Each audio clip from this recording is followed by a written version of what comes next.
Hello everyone, thank you for joining us for Game 3 of the day. Counter Logic Gaming taking on Cloud9. And first up, let's take a look at the players on stage on the blue side. Counter Logic Gaming wearing their home colors. And it's Darshan in the top lane, looking very suave, by the way. I like that pose. Reignover in the jungle, huhi in mid alongside Stixxay and Biofrost in the bot lane. Yeah, I did that myself. Of course, their coach Kha'Zix. Let's see how they can do in this one. And selecting the red side is going to be Cloud9 today. In the top lane, Licorice. Better in pose. the jungle, Svenskeren. Mid lane, Jensen. Bot and support going to be Sneaky and Smoothie with Coach Reaper. It's a lot of blue out there today. A lot of blue out there today, and we'll see which team's going to be blue after a loss, which one's going to be happy that they get a win. Last week, of course, Darshan said that CLG needed a 2-0. And they got that backwards. It was a 0-2 week for them. Yeah, a bit unlucky for them. They're now tied for last place and are pretty close to being locked into missing their first ever playoffs. And in 2014, people are quick to point out that CLG went to relegations, but it was a different system back then. They actually were in playoffs before going, so they've never finished below 6th place and facing a reality of maybe even being 10th. It's about time to just be playing for the future, keeping your spot on the team, trying to improve and look forward towards summer split. I mean, they need at least 4 wins in 6 games to even have a chance of tying for playoffs. This is exactly. Assuming those teams lose every game from here on out. And it's a team that's 3-9. They've got to go at least 4-2 and probably more than that. It's going to be a tough road ahead. And of course, we'll see what can happen there. They have to make a case. They're up against Cloud9, and Cloud9 is not invincible. Of course, they did lose to 100 Thieves last week, but we still feel like this is a very much top team in North America. Yeah, definitely the case. They did drop 1 game, but they bounced back hard against Clutch. They looked really good there. That was a match that, the analyst desk, Mark and Jat were talking a lot about. Well, for Clutch to prove that they are, a top 2, top 3 kind of competitive team, they'd have to beat Cloud9. And Cloud9 smashed them. It was not a very close game. And I'm going to be also very interested to see how 8.4 affects Cloud9. I mean, Jensen has been playing so well, and Svenskeren made his name on a lot of these aggressive junglers, so maybe that duo can become more powerful. Yeah, and we've seen, honestly, a lot more, feels like earlier first bloods in the game. We've had, I think, pretty aggressive early games. You saw Smoothie take over on the Kha'Zix. You saw Mike Young do pretty well for himself on the top lane. We've had, top lane first bloods pre-level 6 pretty much every game so far this split, this week, this patch, I should say. Not so much every game this split. That would be obnoxious here, but we'll wait to see what's going on. We have had a couple of players report issues. Stixxay had needed a new keyboard. I think that's been sorted out, but then Jensen's had some minor computer trouble. So soon enough, we'll be ready to go. But once they are ready, we'll get ourselves into this third game. And the question is just, can CLG find themselves on form? A lot of it felt like they were so desperate to make plays. I remember Darshan flashed to land a Vital on like a more than half HP Ornn. It was like, he literally, you're going to do 120 damage there. You're getting nothing out of this. So we'll see if that desperation can go away, if CLG can find the right way to play. And of course, this is their first split in a long time without Afrim, who's a long-time shot caller, and reforming that identity might just take more than a split. Yeah, honestly, it's kind of weird to watch them because it feels like they still have very strong individual players. So people are like, oh, well, is the coach's fault then? No, I don't really think it's Zix's fault either. I think that Zix has been a very good coach for a very long time here for CLG, but for whatever reason, despite the fact that they have some talented players, they have a good coach, they just don't work together very well. And it feels like because things are not working out, because they are not working together very well, that desperation starts to come through, as you say. Darshan, it's actually been quite a few games in a row, it feels like, where he is playing so aggressively and then getting punished by the opposing jungler. And it's not that he's not winning his lanes or being able to do well in the 1v1. It's that they're preying on this, knowing he is going to play over-aggressive, knowing that he is kind of stretching too far to try to find some way to get his team ahead. And when you do that, it makes it so easy to get ganked, right? Like, almost every time he's playing Gnar, as soon as he goes Mega, he's jumping forward, looking for a good trade, and then jungler sitting in the bush waiting for you, and you just give up a kill. Absolutely the case here. It looks like Jensen is now back in the lobby, smiling, ready to go. He said GLHF, and then he just said Svenskeren meme in parentheses. I don't know what that means specifically, but he is ready to go on this one. Good luck, have fun from the ref, and we are at a champion select. Let us get into this one. Patch 8.4, the first game on this patch for both these teams here. And again, we will see what the read is going to be. These scores are opposites of one another, 3-9 versus 9-3. Good luck, Counter Logic Gaming. Cloud9 hoping to hold on to that bye. First ban wasn't a Skarner or a Ryze. Wow. More new things coming into this one. Incredible. Wow. Let's no see Caitlyn for the next Sneaky. 2.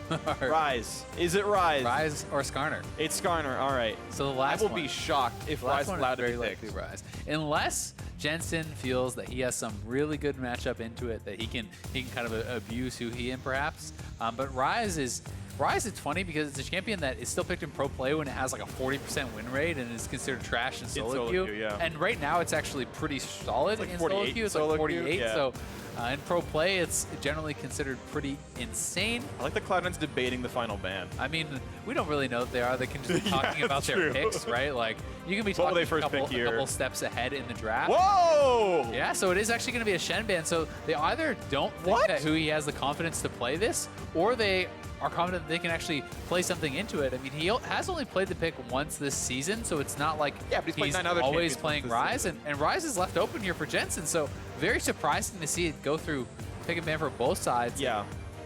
I am honestly truly shocked to see Ryze allowed to be picked. I really do think he is the individually best champion in League of Legends in Pro in 8.4. These teams, of course, might consider otherwise. Both Ziggs and Reaver have substantially more coaching experience than I do, but Varus to match up against Xayah in the bot lane, and what will they pick? It's also interesting because... And they don't care. Cassio is still up here too, and Cassio was always kind of considered a pretty good matchup into Ryze and got a lot better with the patch, so it may be a situation where one team is hoping that the other will grab it and they will be able to then kind of counter it with a Cassio or answer it in that way. Or at the same time, perhaps these teams have had just different results in their scrims with the Ryze than some of the others, because certainly talking to some of the pros and definitely based on win rate data and these sorts of things, everything is pointing towards Ryze being the best pick, especially alongside the fact that some of its competition has been nerfed. The itemization, the build path that it was already doing is just much better. So you're definitely expecting to see more attention on that pick. Well, Sven going to find himself the second time playing a non-Cinderhulk jungler here. He's got himself the Kha'Zix into this one.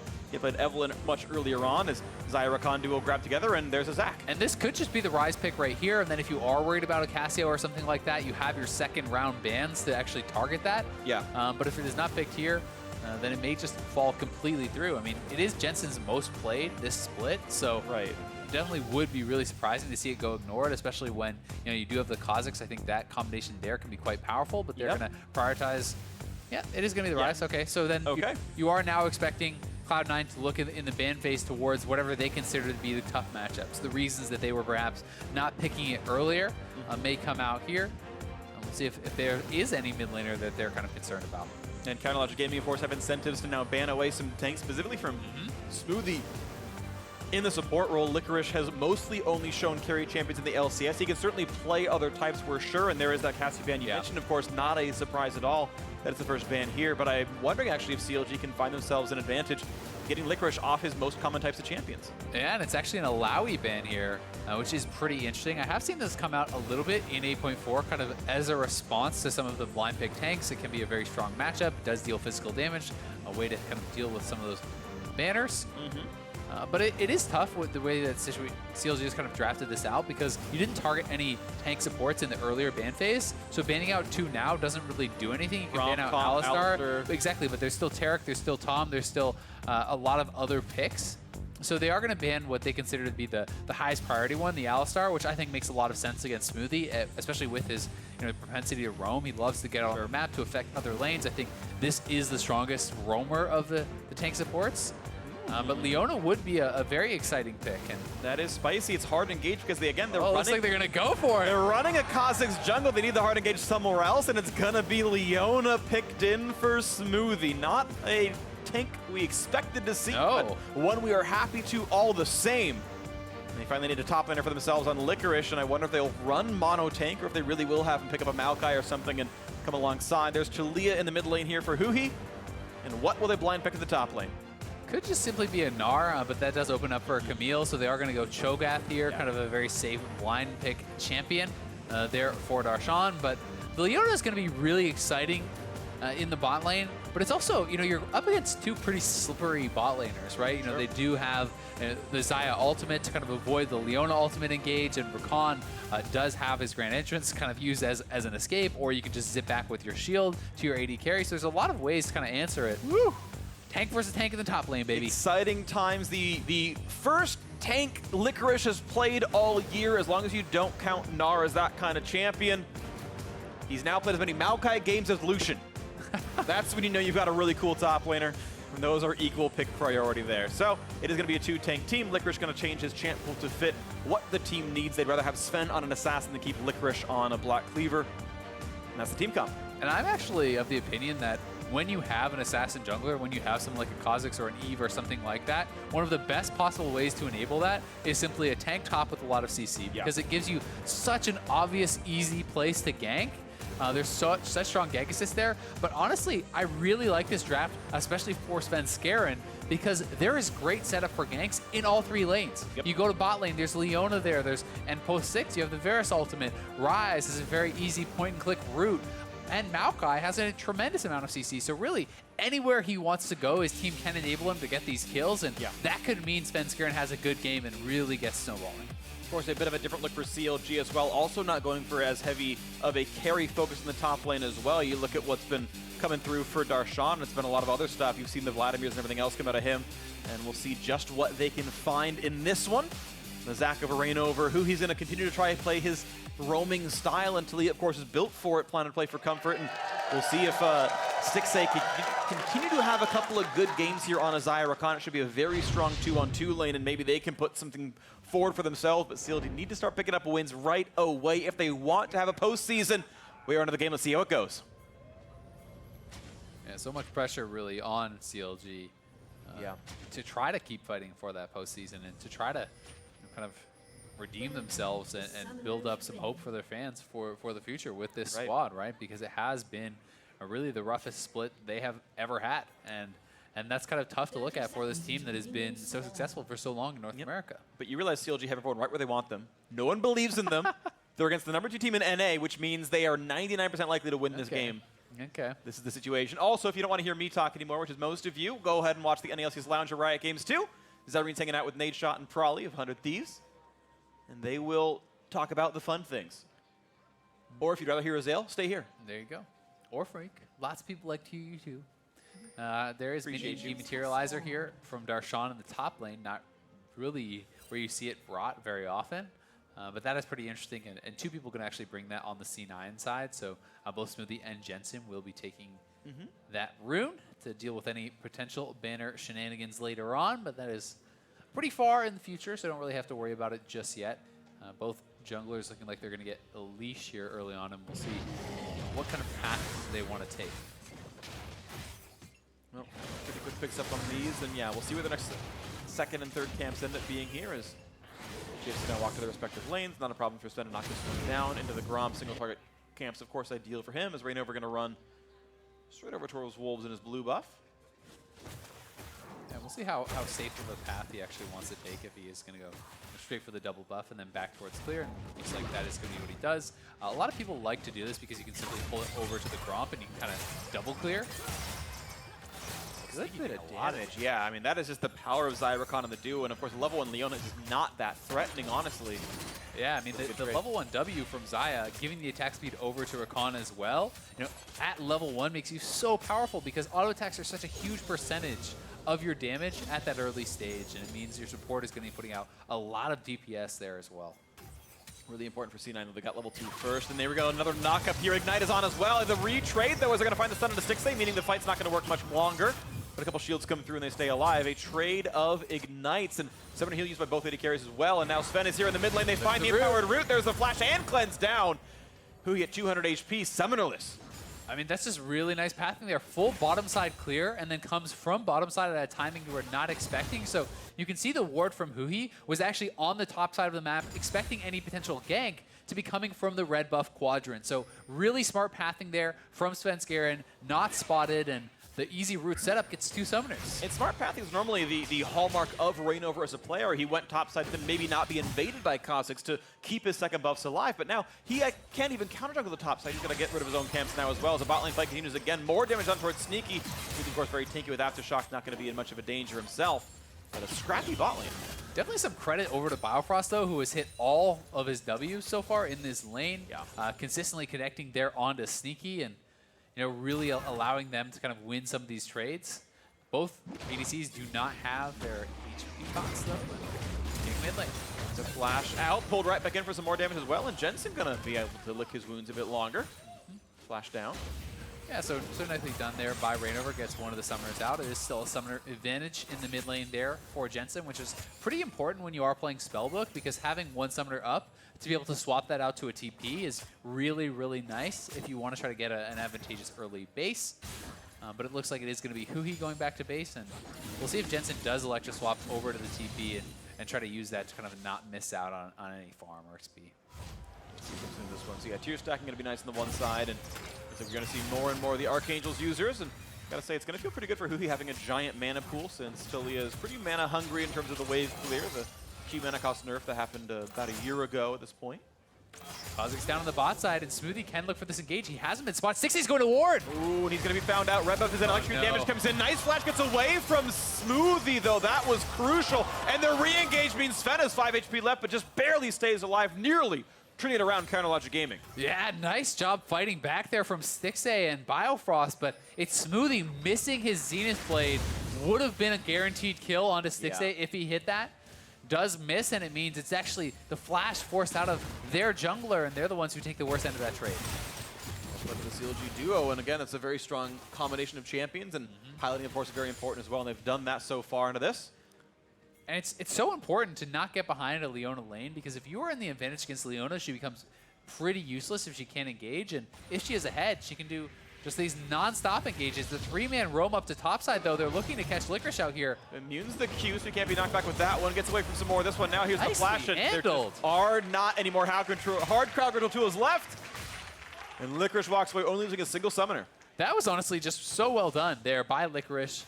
You know, using the root to actually immune the stretching strikes there from Zach, sidesteps the fling backwards, and then flashes out.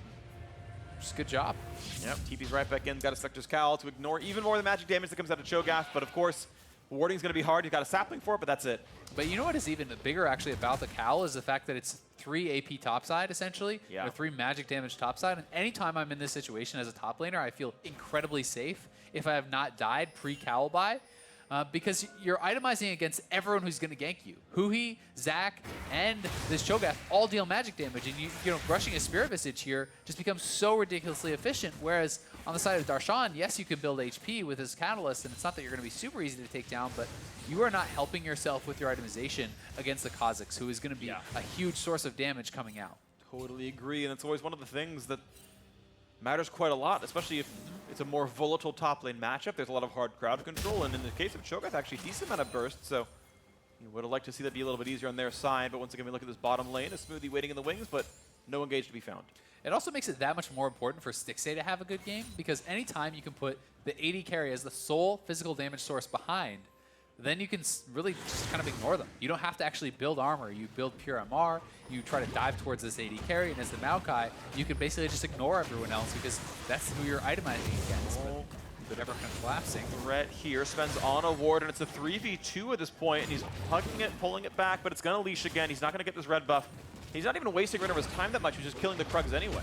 They might be able to recommit for this, though, now, because Jensen pushed in the wave. That's what they were waiting for. So Jensen does have the wave shoved in. They can make the roam now, and Reignover's looking to go over for this fight, but will it get turned around on them? Away, not knocked up. Zach'll pulls them back, and now the Taliyah got to cut off the retreats for a few more seconds, and once again, the reset on the red buff. 4th time here on this as Sneaky had shoved in the wave, but it's just Stixxay getting the farm. He can join in a little bit, where they got a little bit of a root, a lot of damage there, and they might just get that kill picked up, and they will.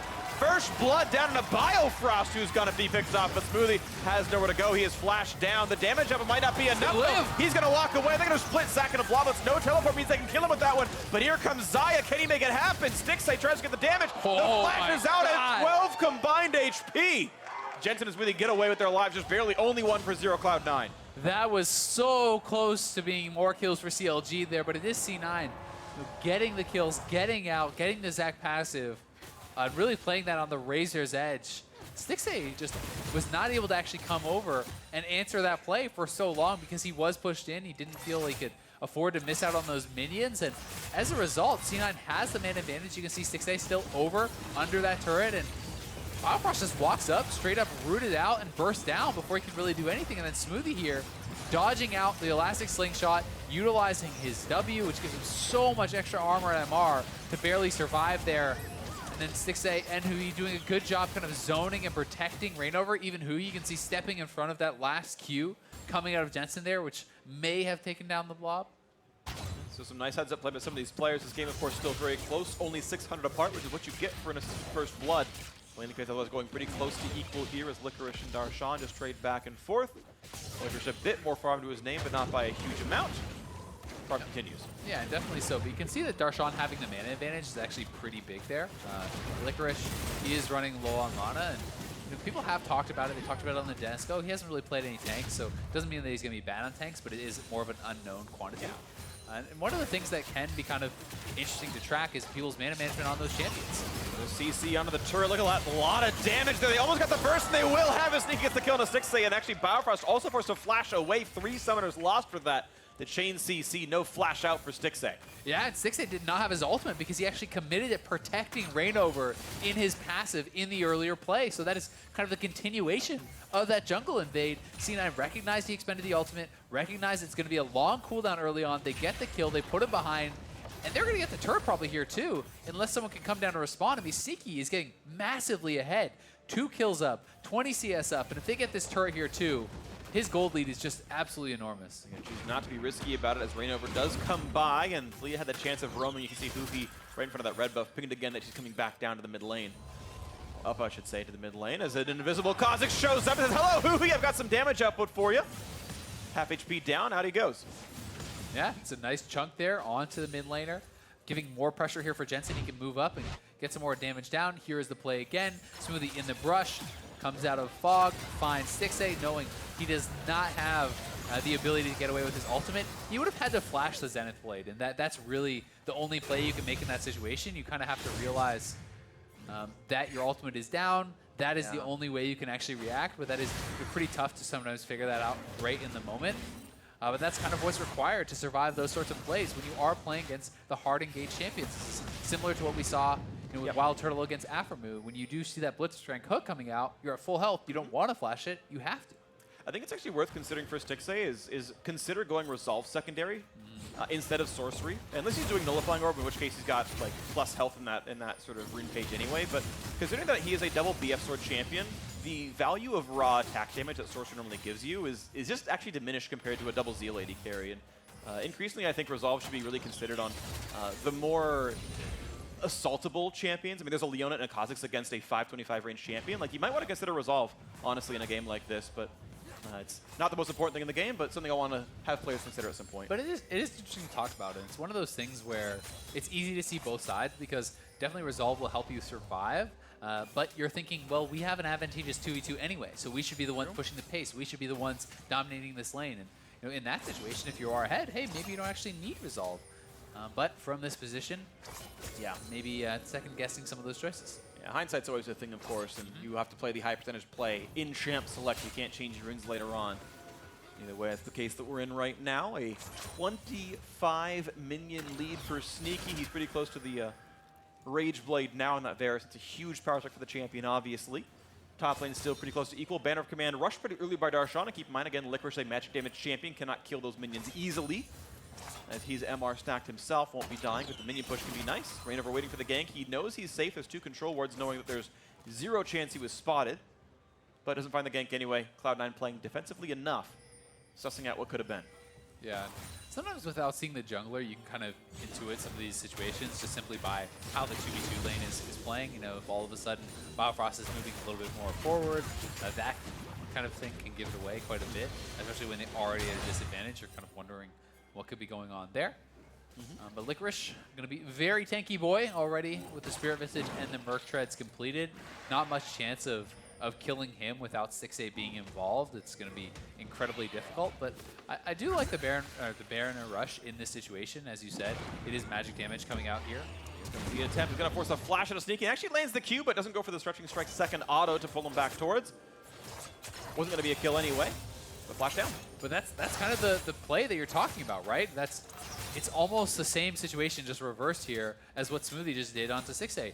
Sneaky had to respect flash that, because if you get hit, you're going to then hit confirm the ultimate, you're going to be pulled in, and yes, it is just one thing, but it leads to everything else, and Sneaky early flash, I think showing a lot of respect there to the crowd control that can come out of CLG, and does survive as a result. Sven looking for his next play. So far has been kill and assistless, but has actually managed to burn 3 or 4 summoners throughout his attempts in the lanes. Otherwise, just farming at parity with Reignover, which honestly, I would probably side with Zach Yep. If you're going to go and have a 0-kill game, that's pretty good for the one champion. It's going to be a catch on to Smoothie. A lot of hard crowd control. The ult coming back out for Sneaky, but it doesn't really matter. The 7 heal comes in. Licorice is Buys here. a few more seconds. Smoothie going to stay alive, and here comes the rest of the squad. Jensen going to look for the root. Stixxay running back away, and the wall actually separates them, so now Jensen a little bit alone on this side, cutting away from huhi, but not getting hard crowd control, not having to burn the flash get away either. Looks like they're all going to stay alive. Top laners actually staying in their respective lanes, nothing burned on that side, as they'll keep playing for this one. But look at that, Svenskeren finds some of the snipe, comes through, and Sneaky gets himself the kill in the bot lane, 3-0, and that turret's going to fall. Yeah, Sneaky nails it. They can just back off, give the solo gold here to Sneaky, but don't elect to do so. They do share it up. Either way, it is actually the TP from Jensen coming in. And Smoothie just being so ridiculously tanky with that shockwave and with his W, they're looking for a gank throw on Jensen. That's going to be a big crowd control here. Now this one they can land any other combo abilities, but no, the hard crowd control is on cooldown, so it's just the walk away. Jensen healthy enough, and now it's just a 3,000 gold lead for Cloud9 now, plus this mountain drink.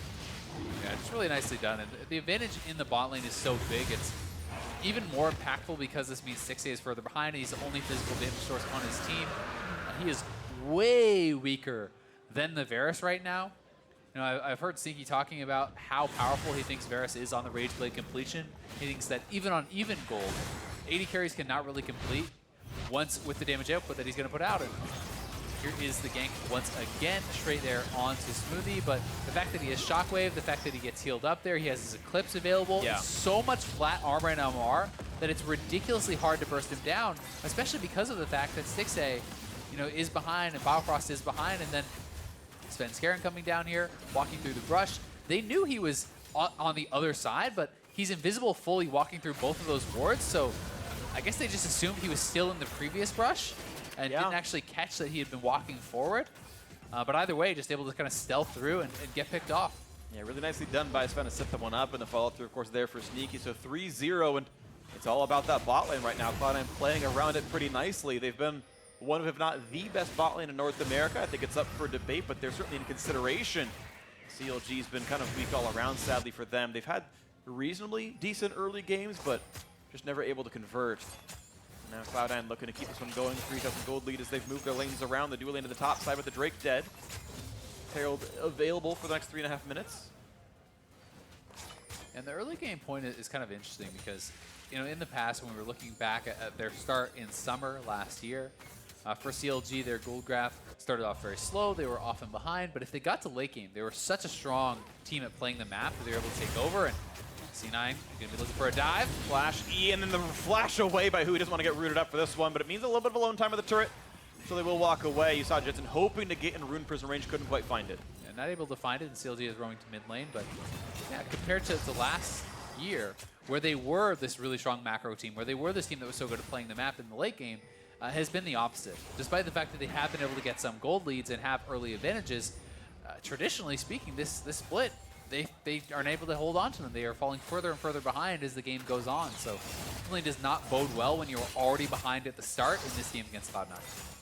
Difficulties for CLG on this one as unless they can reinvent how to play their mid to late game with only a week's notice, it's going to be rough times ahead as they might just fall to 3-10. Cloud9 can keep going up in the standings. Only one win behind the first place team. Here's round number 2 against huhi. Again, the damage, and he's got no Sonus this time around, so the damage is just there. He is gone. He's flatlined 4-0. Another scoreline. More damage towards Reignover. Going to try to survive this turret a little bit longer as some of the team roams down, but it means alone time for C9's duo in the top side of the map. Top lane outer will actually fall to this Varus, as it was the dual lane of CLG roaming to help mid, but it means that their own lane has been sacrificed. Yeah, and there was kind of the anti-timing there for Reignover. He was actually charging up his Elastic Slingshot and cancels it right as Svenskeren is opening onto his mid laner. So no way to actually get in there and gap close and peel for him. They called off the gank a split second before. And that meant it was no chance for huhi to get out. Jensen is down here now. Darshan has been fighting pretty aggressively, but it's 3 men strong. Yeah, he's going to run away towards his jungle. He could go towards the turret, but he's not doing it just yet. Biofrost around the wings. Half HP on Darshan, and nearly forces Sven away, who does jump out and knock up on a Licorice as the team can re-engage. You got Zach around the walls. This actually could be a kill on a Maokai. Ulti burn for this one, and plenty of damage output as here comes huhi as well, and he's got flash. He's going to burn that now. Gets over the wall, puts down the cats, and out goes Licorice. Without the Xayah there, there's just no damage really being dealt to Licorice. It's so hard to actually take him down. And meanwhile, in the mid lane, Sneaky and Smoothie just walking around the map, picking up turret after turret after turret.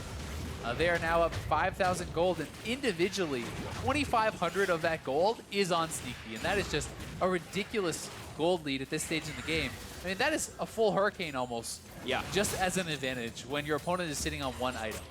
The K's not going to land any of it. Ooh, the sidestep for Sneaky gets away from that stretching strike there. I'm curious if Sneaky is going to go for Wit's End versus Blade of the Ruin King. Wit's End did get nerfed for ranged champions, generally speaking, in the patch, as it stacks up the MR shred a bit slower.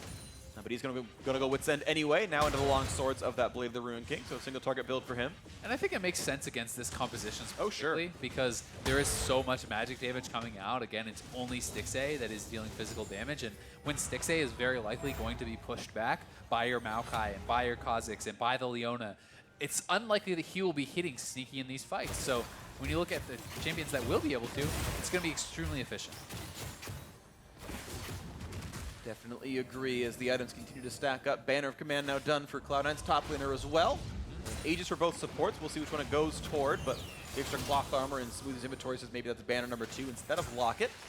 Maybe an overcommit, but we'll see what comes through into this one. 20 minutes in means Baron is on the map, and Cloud9 taking over that western jungle to try to make sure there's no vision, and they can take that in darkness if they need to, but there is one ward in the river they did not spot, and that means it won't be a sneak.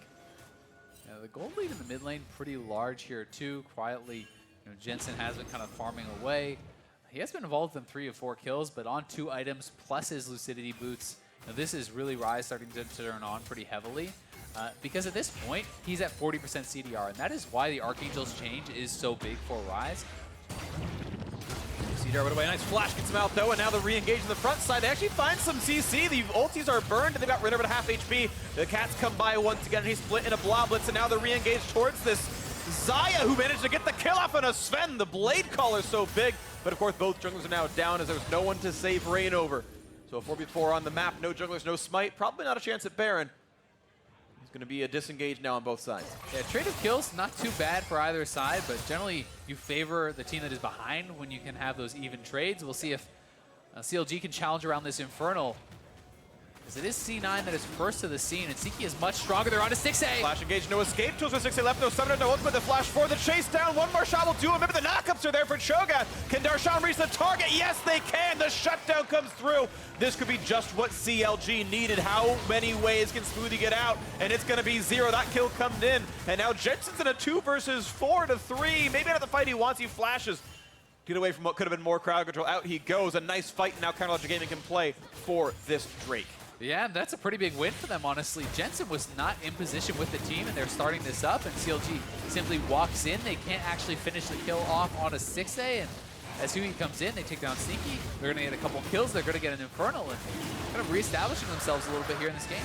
That's a huge surge in money. Shut down gold from killing Sneaky is a surge in for the team, and just overall going +3.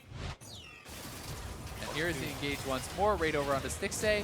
Honestly, a really good job by Biofrost kind of peeling Sneaky off, and then Darshan coming in with a follow-up. The knockup comes out, and they're able to burst him down. And the fact that Stixxay is the one getting a couple of these kills in the last 2 plays really is getting him to a point where he's going to be much more relevant in this game. Forcing the flash out from Jensen. Going to be a nice victory there, too, despite the fact that he does have Lucidity and the Summoner Spellbook, so pretty low cooldown on those Summoners. Sure, absolutely the case, but it is mean some things going towards Counterlogic Gaming's way, and then a second chance at Jensen's Ryze might just come through. A couple of minion kills here as Smoothie keeps that going forward, and yeah, he's going for banner number 2 there with that Glacial Shroud in inventory. Zeke's Harbinger, I like that actually a lot on Biofrost. It lines up really well with what Rakan's combat pattern is. I think the item is heavily underrated. And you talked about one physical damage champion on the team in Stixxay. Well, he's got more damage output now thanks to Zeke's. That should help him quite a bit. Yeah, I think it's a really intelligent item choice here. Also love the Lucidity boots. I think there is sometimes too much priority on mobility boots for supports in the LCS. You know, people obviously are very big on the movement and being able to get on the map and clear wards and these sorts of things. And Biofrost actually getting caught out. They found themselves a champion. Out he goes, though. Pretty easy escape for Biofrost as he runs away. Now a root here on this one. The CC going to keep layering on top of that one. And that is another dead jungler. Reignover 0, 2, and 0 has not been part of anything positive. This is going to be them starting the Baron. I mean, yes, Biofrost got out with his cleanse being popped, but jungler is down now. C9 can look to start this. Licorice still has flash. He has ult. He has his root available, and they could turn and fight if CLG shows up. Darshan actually canceled his TP there, so he's pretty far. Okay, then here comes the attempt onto this one. The re-engage could look pretty solid. A lot of ultimates still available, including Licorice's Maokai ulti. No smite available, and the Cho'Gath seems far, so this should be a pretty easy pickup for Spud. There's the re-engage. Double knockups are available. Jensen gets the first kill, though, to cut off the support. And now Darshan on the front lines, and he's actually alone as the rest of the team is just running away from the fight. They know that CLG cannot win it anymore. Licorice finding himself his first kill of the game, and then back onto Baron. Sven has to respect his health bar being low, but shouldn't be too hard. Yeah, it definitely shouldn't be too hard, but Reignover is moving over there. I mean, Sven could theoretically actually die to this. He is very, very low. He's kind of having to back out forth and trying to use the W to heal. C9 will secure the Baron, though, and that's a Baron on 5 with Banner available for Licorice. Maybe even another one coming in here for Smoothie as he goes back to base. And yeah, he should have it. Not quite yet, at least, but either way, they can start this push. They are ridiculously strong. That's 3 complete items now for Sneaky. Jensen is on 2.5. 3 items for Licorice here as well, and it's actually going to be 2 Zeeks, so. Yeah, I take that back. I realized that I'm done for saying the Glacial Shroud builds into Aegis, or into Banner, because I'm pretty sure it doesn't. It's Raptor Cloak. Either way, it's a cool item. I'm happy to see it. I like Zeke's Harbinger and both AD. Yeah, that's why I got wrong, is I'm just too old. But here's the CLG engage once again, and it just was not enough. Yeah, I mean, Biofrost goes straight in, but there's not really any follow-up because Licorice is kind of zoning on the side, and as soon as he steps out of the brush, Stixxay cannot really go forward or he's guaranteed to die. And Darshan getting locked up, easy to take down there for C9 in the 5v1. And they are just looking so good this game, dominating start to finish. Svenskeren kind of lurking around behind them here, and they have some waves pushing, but they're just going to group up and use the banner on the cannon minion and try to force CLT to engage. But that is going to be so difficult to do through a Maokai and this flanking Svenskeren. They see him in the back line. Can Reignover find himself in the battle? He got the ult, he's going to pull one in, but just gets flopped right away. And a Maokai in the front line is where he wants to be anyway. Look at the damage output. Darshan going to fall. They will get the trade, though, as Leona drops. Smoothie gets killed, but it's a 2-for-1. All the same, a double comes out for Sneaky. 4 versus 3 on the map, and C9 can keep sieging. Yeah, and Svenskeren is behind them. He's looking to threaten the dive here. He's going to come around and push them back. Licorice threatening it as well. They're going to push them right off of the turret. Who needs empowered minions? Just the threat of killing you is enough to get another one picked up. There is Cloud9 stretch their lead to 9,000 gold. Licorice holds the front line some more as they make that push go farther and farther, blocking the shots from huhi. Jensen walking forward, looking to threaten Stixxay here, but he's got to respect the fact that the re-engage could still be threatening. Not going to be enough, though, as the mid inhibitor will fall 4v3. They're going to make sure they walk it all the way into the base, and a nice pickup there, Cloud9. Crack all the way through mid lane.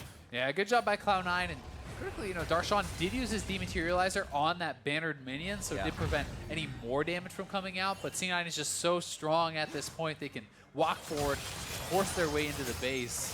And that's now a death cap completed here for Jensen, so bad just going to worse, honestly, for CLG as the items just come piling in.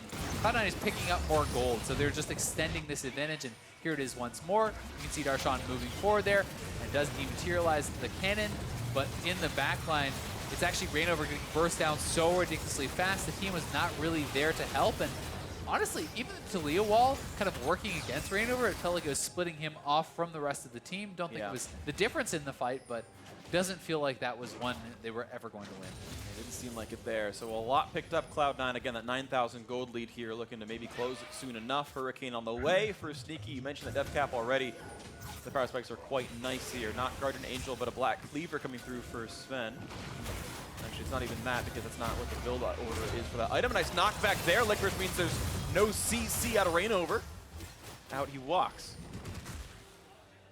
And honestly, Licorice has been performing well. He's been doing his job here on the Maokai, so definitely, you know, playing pretty well in the tanks here. Another banner minion coming up, and Darshan has to get up there and try to dematerialize it. We'll see if he can move forward and do just that, but he's kind of getting blocked out by these creeps. And there he goes, consumes it, and there we go. All right, that turret's going to survive. It lasted long enough.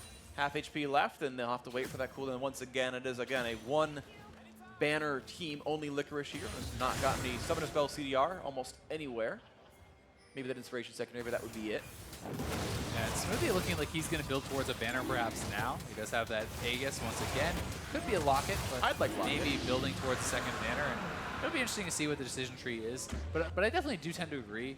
that Locket is kind of being under-prioritized in this patch. It's one of those situations where I feel like everyone is so overhyped on banner that I've seen games at times where there are 3 banners and you don't even have a Locket, and then you lose the fight, and well, your banners don't really do anything for you. As you're seeing CLG sort of very aware of what the metagame seems to be, it's like, yep, we're going to have to deal with Baron banner at some point. So Darshan held on to 4 stacks by the time the 20-minute mark came around. And if your win condition was buff up a Baron minion, that's not tenable right now, as Darshan kind of stymied those first few pushes. The team fight, though, clearly was great for Cloud9, and the conventional League of Legends play worked just nicely for them.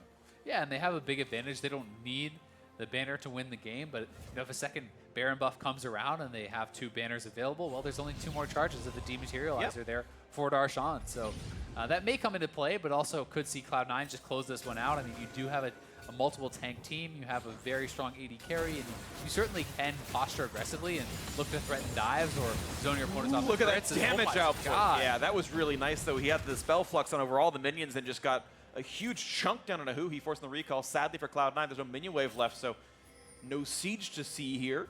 LCKR splitting the bot side. Sven gonna come join him, it looks like, and we'll see just which lane Cloud9 attacks for. They're ignoring top, gonna go for bot. Probably has to go down to kill the banner minion. Licorice is just struggling trying to kill this cannon. He can't do anything to it. He can punch it slowly. As we will slowly... See, it's dead. He did just fine. He used his own banner to kill the other banner, because that does way more damage. That's also true. Well, non-Baron on this one. This is an unaffected, unbuffed, unbug-fixed. Their smite use, auto still coming through, but this turret's losing a lot of HP. Finally does go down thanks to Stixxay's damage output. Will they engage? I mean, Jensen is caught out. They're going to find Jensen. Yes, they will. The knockbacks are there, and they will pick off the mid laner. The re-engage of the front line. Licorice running out of life, and he's going to fall as well. 2 for 0 to CLG. Reignover stays alive. What a fight out of Counter Logic Gaming. They finally got the fight they wanted. They've got so much more to come back with now. 40 seconds without Ryze is a lot of time. And that time, the Taliyah ultimate was perfect. They're sectioning off the mid laner. Jensen elects not to flash over the wall back to his team, thinking perhaps he can do it reactionary. But he is not able to. Sven wants in, gets the kill, but doesn't have a way out after he kills off Biofrost. He's up against 2 tanks. He's going to get knocked into the air, turns invisible for a couple of seconds, but he's silenced and he's going to run out of health pretty rapidly. More CC coming in, and Sven going to go for his duel. Darshan needs to get over and help him, but he's trying to cut off his escape path. And will Sven just get out? Well, Sven has flash. He's going to jump away, and he's invisible. He's invisible again. Oh, no. And he does make it away, the great escape. Oh, no. And I don't know if you can really blame Darshan. He was holding on a flash. If he jumps the wall, for sure he gets out. It's tough, right? At the same time, can you not maybe flash over and feast him? Maybe. But either way, there is the engage again from the earlier play. You see who he set that up so well with the Taliyah wall. Not only does he section off Jensen, as there's just too many fights, we can't cover anything. Love it. League of Legends fighting. Want more of it. Nicely done right here, but that is a mid laner missing for 47 seconds. Baron as well. Exactly is alive. Good luck, Counter Logic Gaming. You need something big on this one because Baron's going down pretty quickly. They're not even going to try. I mean, there's honestly no reason to even approach that. I think that if you go to try to fight this, you simply die in the fight and the game ends. So I do like the choice here to kind of just see the Baron, and yes, it is a bad situation, but they can still have a chance to find fights and try to look for something greater. So if they can find that defensive position as their jungler's being taken away, Sven takes away the Gromp, and now top lane siege is happening. They do not have the Licorice around, but they have the damage output regardless. Shouldn't be too hard to knock this one down. And top lane tier 2 is dead. Licorice now rejoining the team. And they've pinged the minions. Like, you want to do this one? It's kind of injured. It's the older model. Kind of expecting C9 to reset here as well. I mean, Stinky's sitting on 3,000 gold. But they are just actually going to banner up a range minion and try to push it in. Look at that damage. But that cast minion is nuts. It's actually doing a lot. Here! And it's gone. Ooh.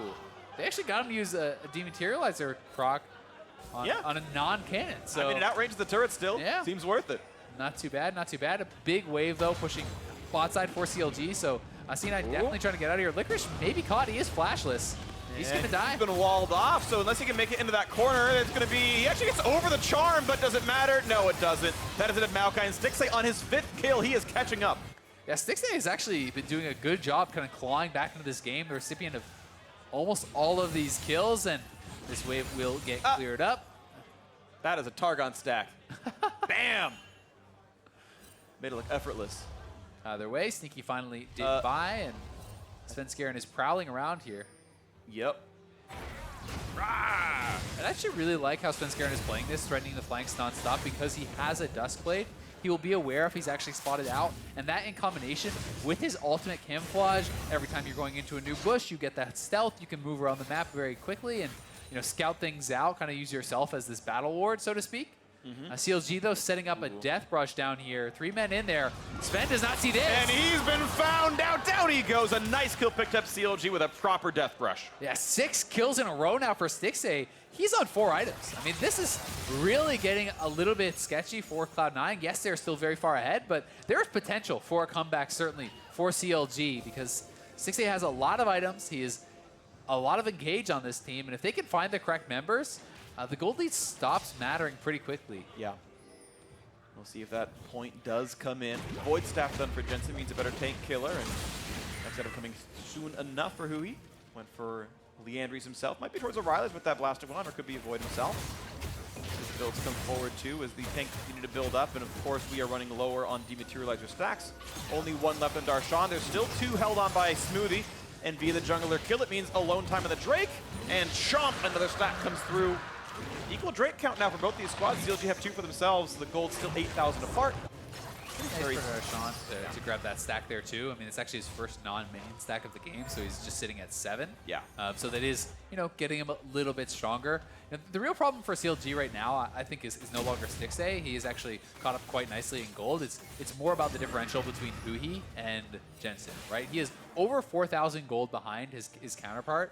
That is a massive disadvantage, and he's down almost 100 CS, just about 100 CS, plus the kills and the assists and the additional turrets on Jensen's side, and that is giving him a pretty enormous lead. And despite the fact that CLG has been finding some good kills and some good picks, if they cannot instantly kill someone off in a team fight, you expect Jensen to just simply put out way more damage than huhi because he is so far ahead in itemization. Absolutely. Things to be concerned about. Licorice fighting a cannon minion. Thankfully, he's got one of his own. Yep. Well, who's gonna win the duel? Caster! Caster wins! Obviously, as we know, the casters are the best in League of Legends. Yeah, I mean, it's just really not reasonable at all. Casters are just superior in all cases. If you're getting the reference, everyone, I'm not being subtle about it at all. I don't get it. Okay, that's fine. It's okay. All right, so C9 pushing in the bot lane again, seeking to be able to clean up another turret there, and does actually have his Guardian Angel, so will have a second life on this full build AD carry. But as far as actual pure damage output, Stixxay is definitely going to be getting pretty close. I mean, he is on his double zeal plus his 2 BF sword items, and probably going to be building towards, I imagine, what is somewhat of armor pen, some sort of last whisper item. I'm of the opinion that anytime you're against Maokai, it should be Executioners. Because he actually heals for such a tremendous amount in these fights that you're really cutting out a lot of his survivability by getting that, despite the fact that your numbers are smaller because you don't have a Lord Dominix. Right. It makes more of a difference in how fast you kill him. Just cut down the healing. Yep, tend to agree. But we'll see what he ends up choosing for himself as he waits for enough money to turn the longsword into something of real value. 10,000 gold remains the difference here. It looks like Cloud9 not able to get a whole lot done off of that Baron buff. 145 till the next one comes in. And they'll play for Baron number 3. First Elder Dragon spawning next time around. That's going to be in about 4 minutes. If we end up having a very long one, then we might have the double Elder. That would be exciting. Almost have it on EU, but Broxah stole a dragon, so it didn't happen. Yeah, and that ended the game, actually. Yep. It was definitely an exciting one earlier today, but for C9, this was a game that was looking like it was going to be a very fast end. They were massively ahead, but CLG has found a way to make fights happen time and time again to keep the game going, right? They're not, I would say, super close yet, but they are definitely in competition for it. And as you get closer to the 40, 45-minute mark, gold leads stop mattering nearly as much because people start completing their item builds. Yeah, and I really got to give credit because this is a team that has usually struggled in the mid to late game, and CLG is actually rising to the challenge in the mid to late game. So maybe they are doing a bit better here, and they're reshaping just enough in time. As the Stixxay item update comes in, he's actually going towards QSS Mercurial Scimitar, so no tank busting straight up.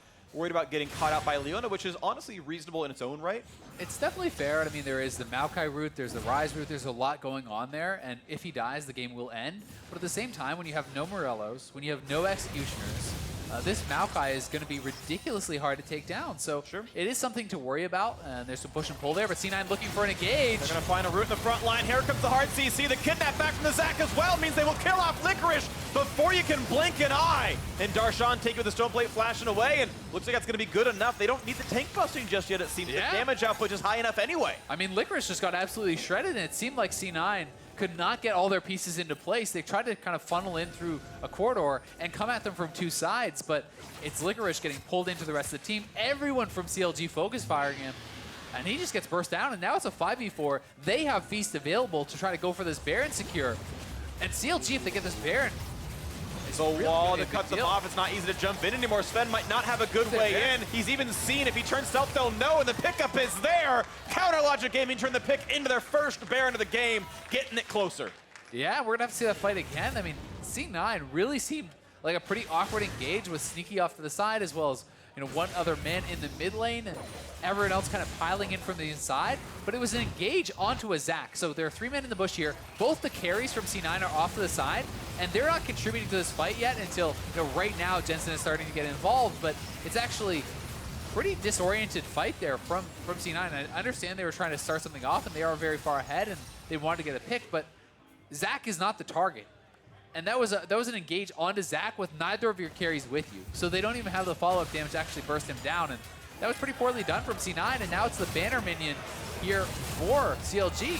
Smoothie walks up, puts a W, gets hard CC, and they just pick him right off with the Feast involved as well. 1 for 0, the kidnap back. He's going to get Reignover to safety, actually. The root is on, they've got a second kill. Are you kidding me? Counter Logic Gaming just keep finding the fights, and the cannons are still alive. Smoothie actually tried to go dematerialize the banner minion. He failed to even do that before he died, and CLG could theoretically go for a death push. And look at Sven in the back. He's trying to get the damage up, but his smite was still on cooldown, but he put some damage in. The minion's still alive, though, means this turrets and the buildings are still falling. The inhibitor is dead, and it's 5v3. Can CLG really make the comeback happen? Look for the engage. They've got Sneaky. Now they have Jensen to deal with. Some damage outputs there. The flash forward, they've got him. 1 shutdown in, 2 versus 5 to close the game out, but the minions have been killed off. There's now no way to siege easily. Gonna disengage by the next wave. Jensen gonna look for the play. Almost gets Stixxay 1 more shot, but he can't get it. Head to the back line. Oh, it's huge out of Svenskeren. He gets 1. He revives, and no, he's gonna fall down to the rupture. The TP to keep a Bloblet alive, and Reignover will walk back to safety. Darshan is okay. God. But the team is respawning, and it will be a stop for now. That was hectic. What a ridiculous series of events here. Cloud9 just barely staying alive by the skin of their teeth.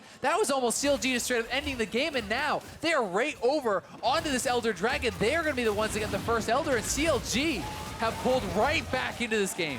What a series of events. The pick into the Baron, into the team fights, and the sort of courage and shot claim to say immediately one-shot Smoothie, rupture him, feast him, everything, and they turned it in so well. Counter Logic Gaming will get this uncontested Elder Dragon. It resets, they're going to lose some time, but no one will stop them. And after the reset, that's when it starts getting really interesting again. They're taking some time. Are they going to let Darshan feast it, it looks like? No, they're waiting for Stixxay to respawn. Oh, they're waiting for Stixxay to respawn to get the Elder Dragon buff on their strongest member. When Stixxay does respawn, they will burst this down with the Feast and the Smite, and now they have a 5-man Elder Dragon with an Infernal. The gold lead now matters not at all. CLG has more combat power on the map as of right now, and here's this play again. Sneaky getting engaged on. He is burst down. Jensen on the side trying his best to actually pick them off, and they get a lot of damage down onto Stixxay and are kind of able to kite this back and forth. Stixxay almost getting taken out, taking a couple turret shots there, and then he barely gets away, but Jensen is able to get him low enough that Svenskeren can jump in, execute him, and jump back out. And he does go down, but that alone really is what kind of keeps this game going. And again, C9 going to be sieged on here. Yes, there are dematerializer charges for Smoothie, but he died before he even got it off last fight, and may not be brazen enough to kind of walk forward and try to get it this time. And the core build from Leona has no bonus HP on it. 2,000 max health is easy to feast through, so he is killable. And here comes the siege again. They've buffed up the minion, looking for a bit more to do here. But yeah, it's just not threatening enough. The wall doesn't really mean that much, and they can keep farming now. Cloud9 putting more items in their inventory. And the Baron had expired, so it was not the super powerful minion. And Reignover kind of just tanking this up here. He does have a Warmog, so he can get 3 shots in, but C9 has a lot of wave clear, so without the Baron, it's going to be tough to actually push up and just kind of knock down these turrets unless they have threats coming from the other side. But this game really has kind of equalized quite a lot here, and C9 has got to be stressing out quite a lot with the massive advantage they had. Yep. Being pretty much all but thrown away. Well, Jensen's still on that 1-item lead. Spellbinder's Orb rounds out his build here. Fully stacked, ready for the team fight. 1 full slot still to go for huhi, something to watch out for. The Dragon Buff still on. They find the Charm in the front line. They're just going to destroy Licorice with a 1-for-0, 5v4. Reignover going to lose the life, though, no passive. So the team fight back to 4-on-4, but Elder Dragon, of course, still threatening. Smoothie, Biofrost, the rest of the squad's now looking for the team fight next. The silence comes through, but they find the root. They find damage on Darshan. 1,000 health bar left on him. The flash for the stun. They should get the kill, but not quite. They turn back on a Smoothie. 1 kill. Stixxay, and he's going to get another one. 2 for him, but trade it back as Sven is an assassin. Oh, Jensen is so strong. 3. Can Jensen survive? Here comes the jump in the back line. Sven wants the damage of it. Be careful, Darshan can re-engage on you. The Rupture's going to land. It's 1 versus the world. The knockup is in the end. And Counter Logic Gaming going to pull in the impossible comeback. And did you believe it when you believe in them least? They will take this win over Cloud9. No one thought they could do it. And yet they will walk this one in. No one left to defend. 15 seconds on Licorice. 3-9, a 10,000 gold deficit. And CLG in last place will knock down the #2 team in NA. It's just insane. You have to shake your head. I mean, every time it seems like they're in these impossible situations that there's no way they could win. And CLG able to actually pull it back this time. I mean, Cloud9 is going to be very frustrated with that loss, though. I mean, they had every opportunity to end that game, and it's CLG finding fight after fight after fight, pick after pick after pick, slowly whittling away that advantage. And then that 1 push mid lane. Smoothie unable to get the dematerializer off on the Baroned up, bannered minion, gets burst down immediately. And Licorice, multiple fights in a row, actually getting burst down without activating Stone Plate, without being able to survive at all. I mean, I was talking earlier, he was performing pretty well. He was having a pretty decent game for himself, but when it got to the team fights, Licorice was unable to survive almost whatsoever. I mean, he was the first person to die and the person getting picked off in a lot of these fights. I mean, even that final push, they're engaging on a Maokai under the turret, able to easily burst him down. Immediately. And that was the fight. Absolutely the case here. So huge out of Counter Logic Gaming. They melted Cloud9's front line. Just, I mean, rapidly. And it's another game, by the way, where Stixxay ends up with a gigantic scoreline. Rough laning phase, sure. Arguably, I think Biofrost did very well in the laning phase. There was some push and pull. Some really good ganks, of course, came through out of the team. But, I mean, the damage graph is comical. 50,000 damage comes through in a 44-minute game. I mean, yes, there was 40K out of his opposing AD carry, but 20K out of Cho'Gath, 50K out of the Xayah. 2.5x anyone on his team. This was a hard carry through and through. The bot lane did very well. The engages were good. And CLG have these glimmers once in a while. It's like, yes, they can do it. And it's interesting because, again, you're seeing the individual talent on this team, right? You know, people are pretty on board that huhi and Darshan have had really great games at times and not been able to kind of carry it through. And Stixxay, despite the fact that he was getting a lot of criticism towards the start of the season, this is, what, 3, 4, 5 games in a row that he's performed very well, I think. You know, even in the losses this past weekend, I think he performed very well. The week before that, he was very good in both their wins on Kalista. And again here, against Cloud9, performing very, very well. But this is, you know, at the end of the day, a 4-9 team. On the outside looking in for playoffs, but they just took down Cloud9 and they did it convincingly at the end. It's going to be a tough one, but 3 games out of playoffs with 5 to play. If they can make the run, it'd be a miracle. But now, for more on that win, let's send it down to Avli, standing by with the CLG mid laner. Thanks, guys. huhi, congratulations on that win, knocking down Cloud9. What does picking up this victory mean to you and your team? I think this victory for us means kind of like a ignite for our hope. We still didn't give up that we can make the playoff and win this split. And this wins just kind of like reassure us, ourselves, that we can still do it. Now, this split, you were actually tasked with almost replacing Aframu as the team's shot caller. What has that process and that journey been for you so far? I think that's one of like our biggest challenge this split, especially. We had to like figure out like what communication system we're gonna go for, and we kind of decided for me as a shot caller, and I think we kind of failed on it by like specifying like different, giving different people different tasks. So we kind of had 2 shot caller, and that was making me pretty confusing. And going forward, I think we're gonna like move to 1 shot caller, and we decided that that's gonna be Vincent, and we're giving him full support. And I think now we're kind of like getting as a team, and that's why we could have like picked this win up. Glad to hear about that progress. And looking forward, CLG, you have the possibility to make it into playoffs, but it is going to be a little difficult. With that in mind, how are you approaching the rest of the split?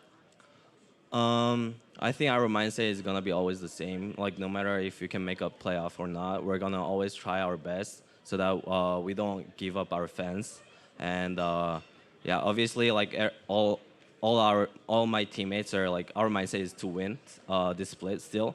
So yeah, we're gonna take whatever we can, or like we're gonna do whatever we can to get there.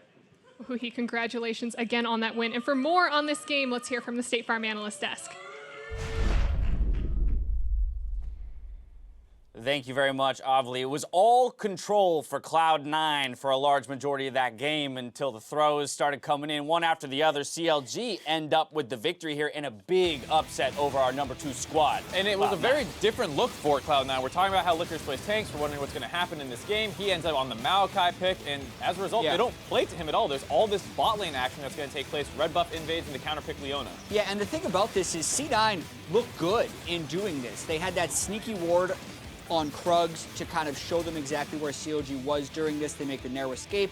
They turn that into a kill lane bottom lane, hit 6, go immediately for them, land the CC, crush that lane. I mean, at one point, Sneaky was 3-0 with a large gold lead. Jensen's popping off in the mid lane with the CS on Ryze. Everything looked really smooth for C9 in this game. Even the Baron plays, right? Yeah, sure, they could have finished it, but they're picking up a bunch of extra kills, getting Baron on the back end. They were looking good with Licorice on tank. Right, and this was reaching the point where you're like, well, C9's got this game. And then things started to slow down after this point. And Jad and I were talking about how this is like the least clean closeout of the day, despite the fact that this should have been the biggest mismatch on the day. C9 versus CLG, and then they threw so many times that eventually CLG start trying to end the game. C9 played the situation out pretty well, split up CLG, make sure they can get to the cannon creep that was in the back line so it can't keep pushing. And now there's two scary damage threats, both Svenskeren and Jensen. They didn't know who to focus down. Sven made some huge plays there to keep the game alive, but at that point, they had already been outscaled. Look at that jump. Oh, yeah, a Cho'Gath, Xayah frontline and backline damage is way better than anything C9's bringing in that fight. So even though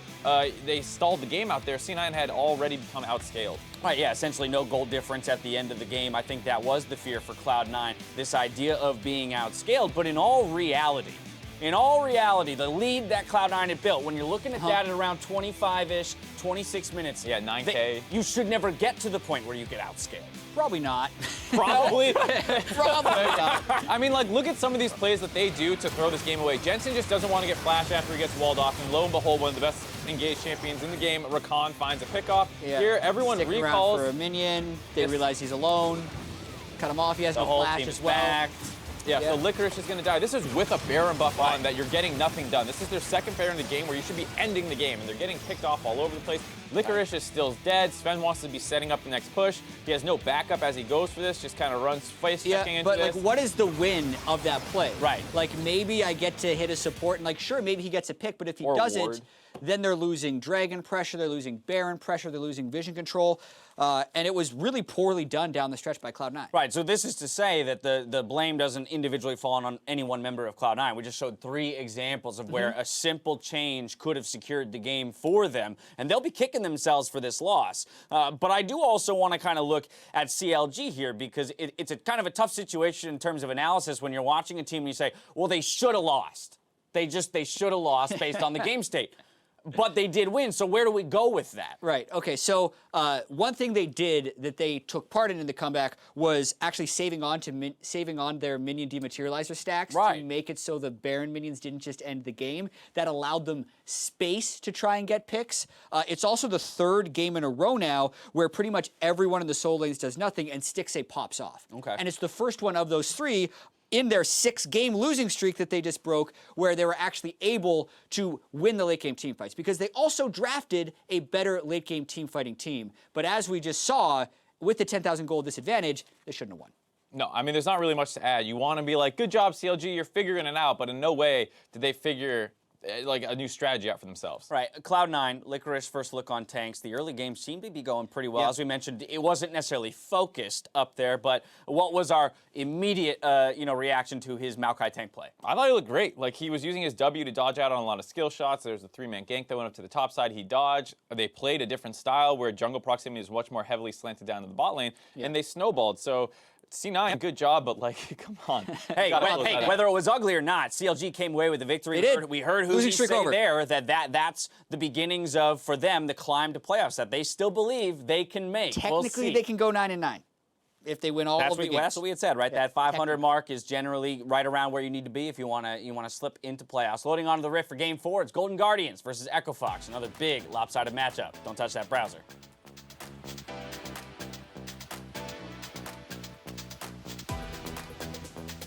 Yeah, can you get in lobby, Jensen? Okay, I'll play without settings and stuff. It's fine. Don't worry about it. I mean, that's fine, man. Please. Okay, good luck, 45.